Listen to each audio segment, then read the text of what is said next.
Hello guys, welcome back to one more mini vlog. మళ్ళీ one పోట్ రెసిపీతో మేము ముందుకు వచ్చేసాను. అదేంటంటే పాలక్ విత్ వెజిటబుల్ రైస్ అనమాట. పులావ్ కూడా అనొచ్చు. ప్రతి ఫ్యామిలీలో ఒక్కరైనా ఆకుకూరలు తినని వాళ్ళు అయితే ఖచ్చితంగా ఉంటారు. అలాగే మా ఇంట్లో మా హస్బెండ్ ఇంకా మా తమ్ముడు అనమాట.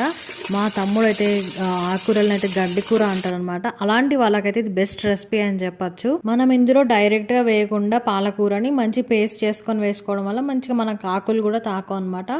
అది ఇంకా బెస్ట్. ఎవరైతే తినకుండా ఉంటారో వాళ్ళకి ఇష్టం లేకుండా ఉంటాయి కదా ఆకుకూరలు. ఇంకా అలాగే మనకు వెజ్జీస్ అంటే ఏది ఉంటే అది సోరకాయ అయినా ఏమైనా వేసుకోవచ్చు.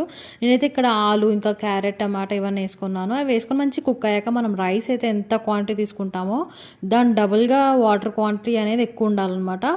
ఇంకా మనము రైస్ వేసేసుకొని కొత్తిమీర పుదీనా వేసుకోవడం వల్ల కొంచెం మనకి ఎక్స్ట్రా టేస్ట్ ఉంటుంది అనమాట. ఒక విజిల్ తెప్పించేసుకుంటే సరిపోతుంది. ఇంకా వేడిగా మనం సర్వ్ చేసుకొని రైతాతో మంచి ఆనియన్స్ పెట్టుకొని తింటే మామూలుగా ఉండదు. ట్రై చేయండి, నచ్చితే సబ్స్క్రైబ్ చేసుకోండి.